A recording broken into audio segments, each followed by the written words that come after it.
Welcome to the Designated Drinker Show, the podcast that's raising the bar on craft cocktails. I am your host, Louise Solis, and with me, as always, is my very, very talented friend, who is my personal sugar bear, the mixtress DC Gina.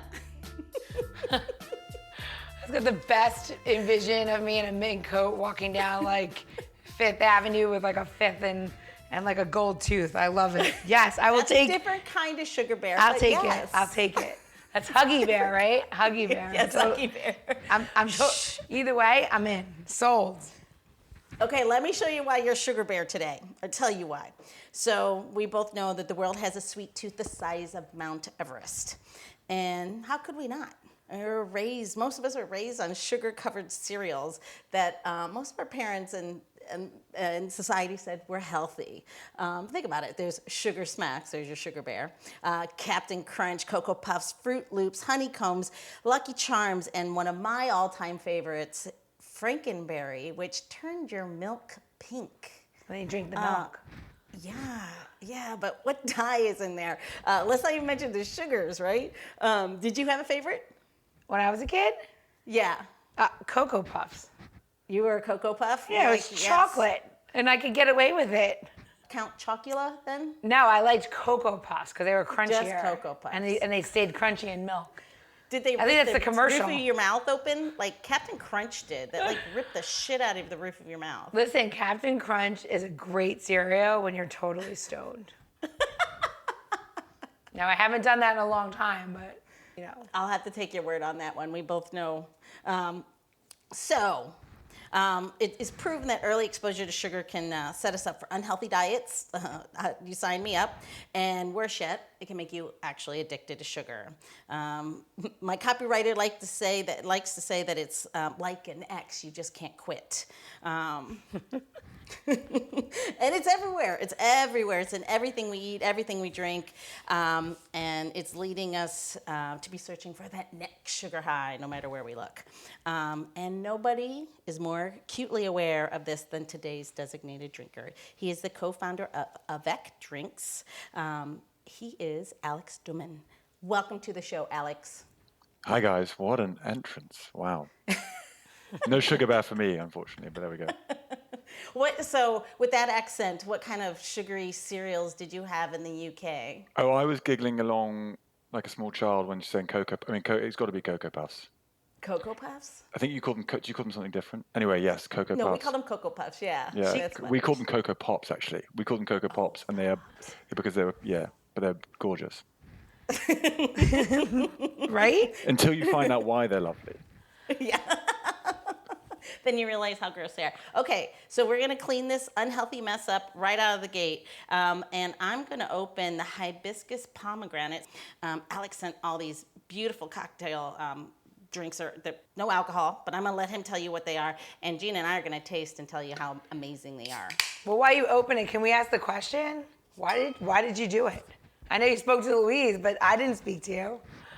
Why did I come on the show? It's a great question. I know, right? No, why did you make the drinks? Why did you?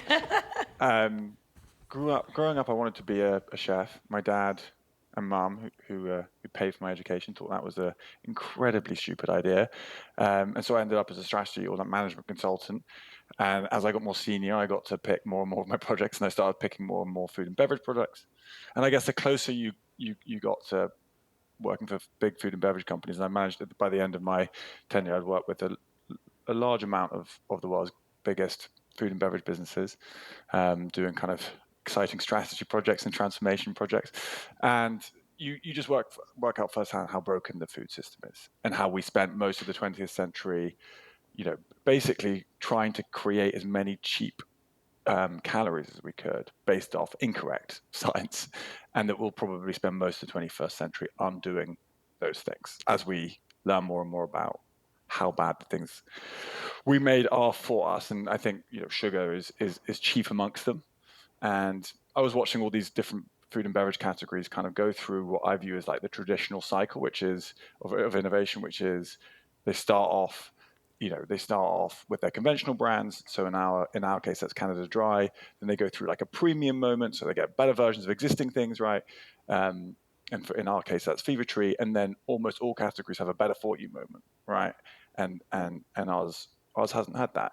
And so that's kind of the normal like track. But actually, it's a relatively fun story. I was out running a project for the UK's largest bar chain, and had seen, was talking to the generation below, a lot of Gen Zs, about their daily habits, and was just kind of shocked about the amount of alcohol they were drinking, the much lower, much more health focused, going to the gym a lot at university, and that for me as a Brit was like crazy to me. But then when I went into the client's bar to figure out what was going wrong with it, they're being met with exactly the same sticky colored drinks that you and I would have had when we were at university, and frankly our parents would have had at university. And I was like, wow, this is like a really, really big issue. Whether it's a Moscow Mule made with, ginger beer, for example, a Moscow Mule made with America's favorite ginger beer is more than 50% more than your entire daily sugar intake in one glass. And I was like, wow, this is crazy. We've got to fix this. And all the entrepreneurs who are out there will which is most people, or at least we were looking this up, weren't we, Louise? Most people at some point want to try entrepreneurship. I think it was like over 50%. Once you get this problem in your head, you just can't get rid of it. You're like, this is so stupid.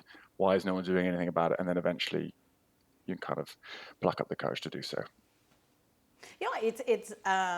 It's actually a brilliant space where entrepreneurship can happen when you realize there is a need and you have the passion and drive to fill that need. That's great. Speaking of filling the need. Wait a minute. Wait a minute, hold on. I just had this hibiscus pomegranate. Yeah. And it's really nice. It's dry. The color is really pretty, which your sticky drink, it visually goes, oh, that's going to be really sweet. And it's not. It's the opposite of that by like tenfold. It's very dry. I could imagine, Gina, you can do so much with this because it's not that sugar bomb. It's not that ooey gooey sticky candy. It's nice. You get. I would say one thing though about the AVEC, which I prefer, and maybe nobody else does. I mean, we have it cold in the refrigerator, and then we poured it over ice. I enjoy it over the ice because it gets a little bit more fizz to it. So like for me, that would be something I would suggest for serving it. That's what it's designed for. Yeah. I mean, it's designed unlike traditional, just like ready to drink soda. This is in the sort of ginger beer, ginger ale category. It's designed to be poured out. Yeah. Designed to be poured out over ice, and you can have it by itself as a non-alcoholic soft drink, or you can mix it. Right. That's like I think one of the things that you really like nailed, especially what's going on now. I own a bunch of bars, but like, is having something that's quicker and people can pick what they want to drink. And especially now in the seltzer planet where everybody lives, I have a fast-paced bar, which, giving somebody a pre-made seltzer drink seems to be the vibe of the 20-somethings. And then switching it up with a pre-made non-alcoholic is so easy, like so great, so easy. And I think that people get hung up a lot when they're doing cocktails even at home, is that they have a lot of ingredients to do these cocktails to make them healthy, or I'm not gonna juice all this juice, or I'm not gonna do all these things. And like your product is like really lovely for that. And it's got a really nice aroma. And I think that's one of the things about the product that speaks to me is, the lighter calorie, lighter expressions.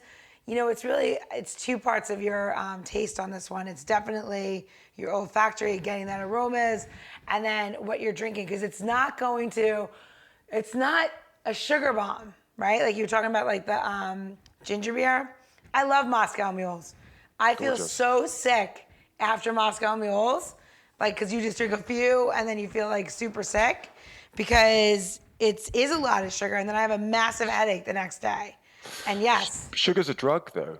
I mean, I was with an investor the other day, and I was like, we're kind of stupid because we're the only drink without a drug in it. Either they have sugar, or they have caffeine, or they have some new functional, or they have alcohol. Yeah. And that's the thing people recognize as soon as they drink AVEC for the first time. It's like, this is like nature, somewhat unadulterated, and made to be drunk. But we combine flavors to kind of create, what we hope is intense, delicious flavors that are dramatically less sugar or calories than the nearest equivalent without using any of the hacks. So I'm sure you saw we don't use stevia or monk fruit. We don't use acids. We don't even use natural flavor. It's just juices and botanicals and occasionally agave. But it is a different, I think is what you're saying, Gina. It's like it Yeah. is a different flavor profile. No, it's great. While you guys were just going on and on, I'm just over here drinking alone. I opened up the grapefruit and pomelo. It's really, again, very pretty color. This very light colored. The color matches what an inside of a grapefruit looks like for most of them. Shocking. White grapefruits. I know it's not a wackadoo color, and it smells like citrus. It smells like naturally squeezed citrus, not candy, not manufactured scents. And it's really nice. It's really dry. Again, not overly sweet. Alex, you know what we loved making with this one was the 50-50, but we did 50% champagne and 50% your AVEC, and it was really quite lovely. Because it was a nice, don't get me wrong, we used actual champagne. Because why not? And we did 50-50 on ice, and then a little bit of white grapefruit peel in it, and we were drinking those. We're like, this is the best brunch drink. They make great spritzes. And did you try the jalapeno that way too? I have a surprise for you. So yes. I went through the drinks, but we had a lot of fun. Throwing stuff in, trying it with tequila. Yes, it makes an awesome Paloma. And the other thing is like what people like I like some of these ready-made beverages. I'm not gonna lie, they're easy to serve, especially when you're having a party.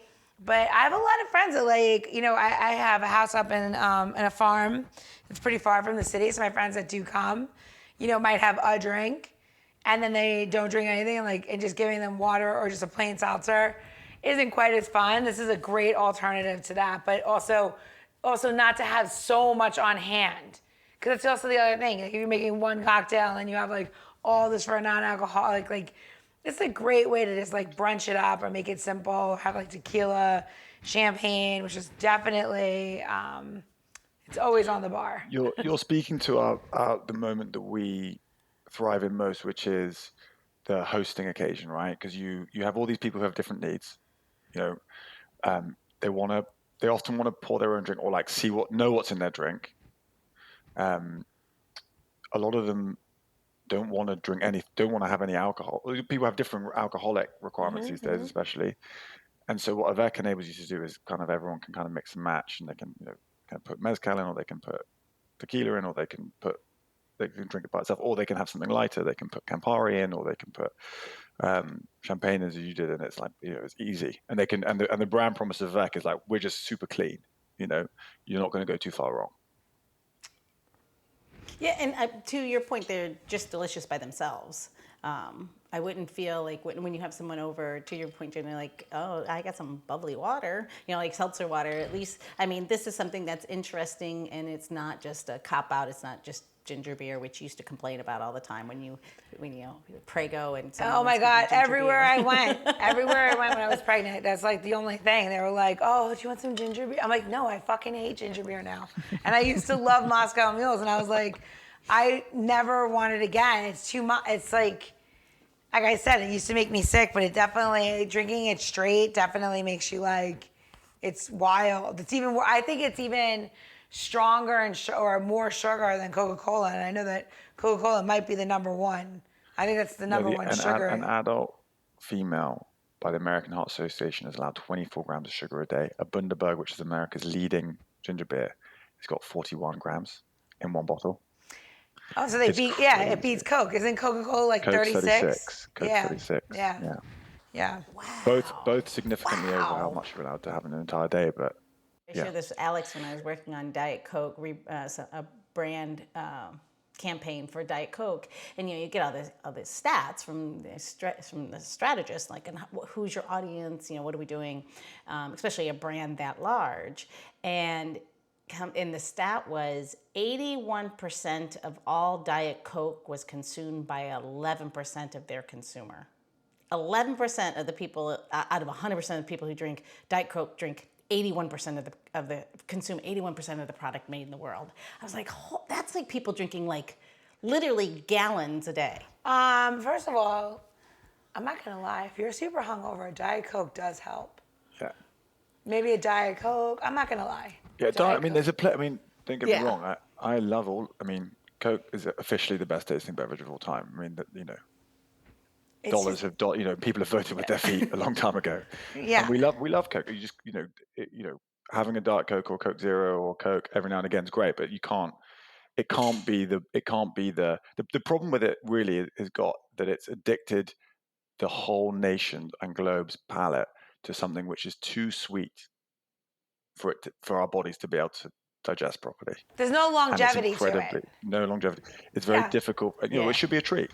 You know, and as we, much like salt in people's diets, as we learn more and more, and people start cutting out more and more sugars, our actual sweet tooth or our palates are changing. They're changing really quickly. I believe that. Yeah. But like if you go to the beginning of Coca-Cola, right? It was mixed at a fountain. You had to go to a physical place that had a soda fountain. They mixed the syrup. They gave you the drink. You drank the drink.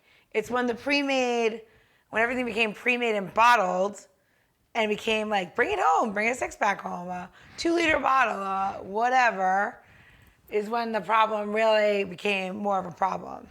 I think when it comes to fountain drinks, if you think about the difference between like U.S. and Europe, I mean, we get free refills for life. I mean, you buy 1 cup and you can have 85 of them. I mean, I think that also, it was a branding, a marketing tactic to get people. You're a Coca-Cola member, are you?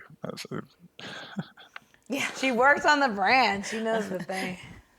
Well, I don't anymore. Yeah. I just did for a while. So you learn all this stuff and you're like, oh my God, it's evil. So let's do this. Let's back up just a little bit, Alex. Let's talk about how you started. You have a really fun story about your entrepreneurship, like how you got there. Like, when did this all start for you? People say, before I started, I listened to entrepreneurs, people like, this podcast, people talking about their entrepreneurial journeys and they all say, if I knew what I knew today, I wouldn't start it. And I was like, that seems like such a depressing thing to say, but I'm going to say it.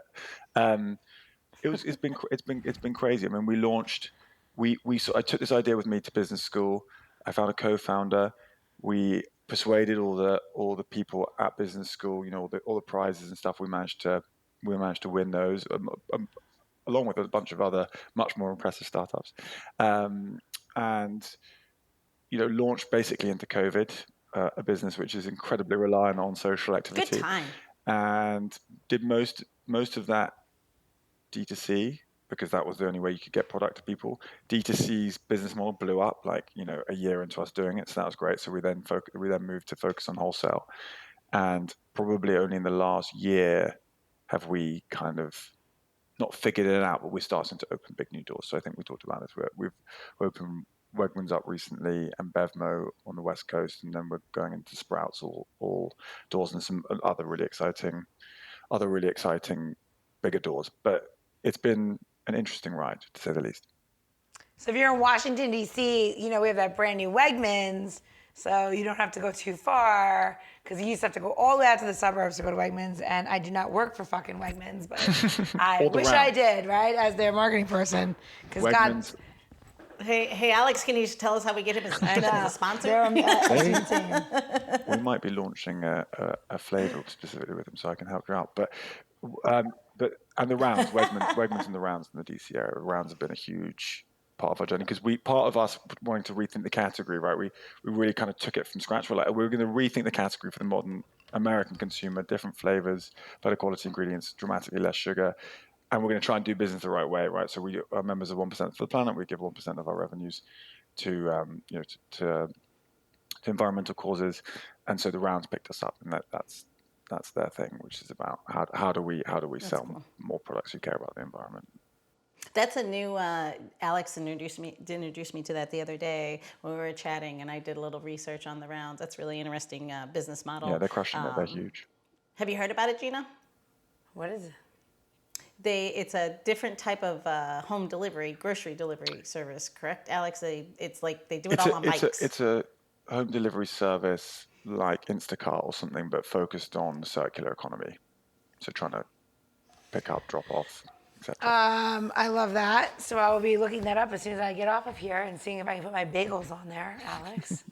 I don't think they could cycle to your house, Gina. That'd be a really. But it could be cycle around the city where all my businesses are, right? Absolutely, they Maybe we can could. try making Jello shots with AVEC.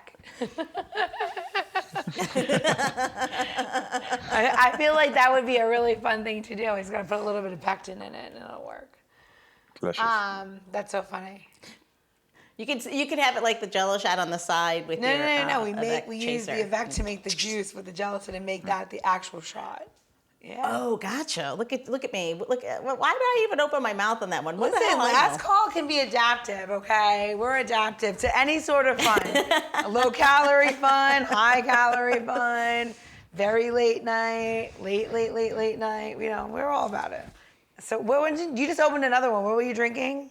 I saw the color change. Oh, I know. I'm still just sipping on the grapefruit. Hey, well, why don't I do this? Why don't you go do your tips and tricks? I'll start opening up the ginger, and then we can get back and talk about that. Look at this guy. Look at this guy. Look at this guy. You got this little jalapeno deliciousness, right? And you want to use it in your cocktails, and you're like, I want to add pepper to my drinks. You know, a Moscow Mule is a really easy way to make this drink like sing. Putting a little bit of jalapeno in it is like super awesome. But I'm gonna show you how I use jalapeno. So what I like to do is I slice up my jalapeno. And this is really for any of my hot drinks I'm gonna use. Yes, you keep the seeds, You'll remove those when you double strain using a hot cocktail. So we're gonna take that and we're gonna put it in a bowl, right? No trick there, just putting it in a bowl. We're gonna take some seasoned salt, whatever seasoned salt you like.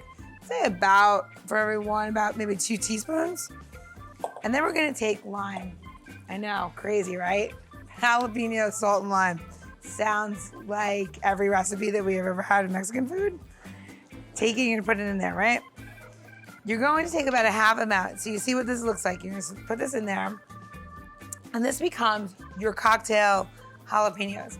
Use this very sparingly, because when you add lime, salt, to jalapenos, you're extracting all of the heat. But what you're also creating is a wonderful like third dimension to your cocktails.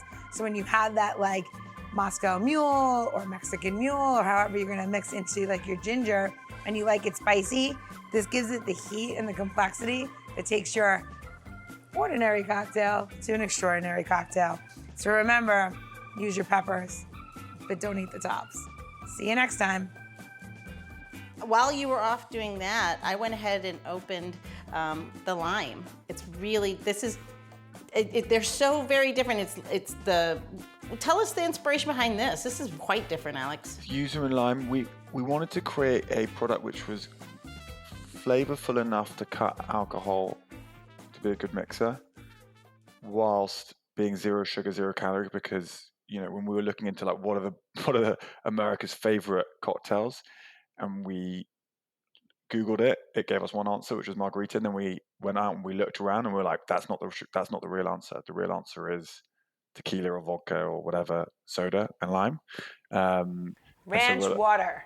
Ranch water. So we were like, how do we do this and make it interesting and different? And the reality is lime and lemon both have 0 sugar, 0 calories as their juices, but they're not that interesting. Whereas yuzu has a very like floral and much more, in my view, kind of, I guess, elevated is the wrong way of putting it, but different enough to kind of complex and floral flavor. And so we went yuzu. So we based the ingredients, mostly yuzu juice all the way from Japan, which is where the only place they grow it at the moment, but that's changing, which I'm very excited about. And then some lime juice again. That's from Mexico, and then lemongrass extract to kind of bind the two flavors together. But 0 sugar, 0 calorie. It's really gorgeous by itself. It's really great with rum. It's really great with gin. It's really great with mezcal. Oh, I can see this with gin. Yeah, with certain gins. Absolutely. Yuzu is an amazing fruit. Fun. People should get more into it. You can use the skin, and there's a very little flesh. It's very cool. Isn't yuzu and bergamot related? I feel like they are. It can be for the purpose of this show, yeah. Isn't it? Is it not? It might not be. I feel like it is. It might be. We can Google it. I know. If there was only a machine to tell you everything. I don't know. So everyone's going to go to the machine and to get this recipe. You go but to where are you gonna go? designateddrinker.show and you can get to see this tip and like how to make your own little salty concoction, right? The other drug, salt, the other drug. And then you can go to Instagram if you want to see the tip, myself, and DM me and ask me questions, participate. I love a little bit of participation. It's fun. Like, let me know what you're thinking. If there's anything you want to see, DM it, show it, or put it in the comments. I don't care. Drop a comment. Yep. Exactly. So make it even easier. You can just scroll down in your smartphone while you're listening to us. Go down to the notes. We will have hot links to all of those things that Gina mentioned, as well as where you can get AVEC yourself. Because if you're in an area that you can't find it on a shelf, you can definitely order it directly from Alex. He actually wraps them up individually. He kisses each box closed, and he sends everyone an individual love note. Oh my God. With his direct personal phone lines or phone number so that you can text him. You know, there's a wine out of California called Send Nudes, right? And the guy has his the winemaker has his cell phone number on it. And he makes a rosé wine. It's like very expensive too. It's not a cheap wine. And he has his phone number, and you can just text him. He'll answer you. So it's wild. Anyway, sorry. He puts his phone number on there so that you send him nudes, or in order for him to send you nudes. I don't know. I haven't done it, but that rosé that he makes, the rosé that he makes is delicious. It's you realize not you're in that cheap. story too deep, didn't you? You realize you had to back out of that. Yeah. Yeah, I'm like this. Alex, I think Gina's done this. I mean, I don't know. I mean, I do live on a farm now, so, you know, it gets really weird at night. All right, whatever. I'll catch you guys on the other side. Let's go. All right, Gina's right. This does bring us to the end of part one with founder of AVEC Drinks, Alex Doman. But if you are anything like Gina or me, you know one round is just never enough. And since we're drinking AVECs, we can have multiples. So top off whatever you're drinking and come back for part two. We're going to continue our boozy banter, and Gina's going to share a cocktail recipe that is going to elevate all of your taste buds individually, one at a time. Enough.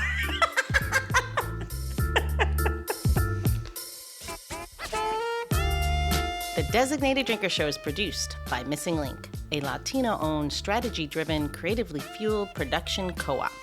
From ideation to creation, we craft human connections through intelligent, engaging, and informative content.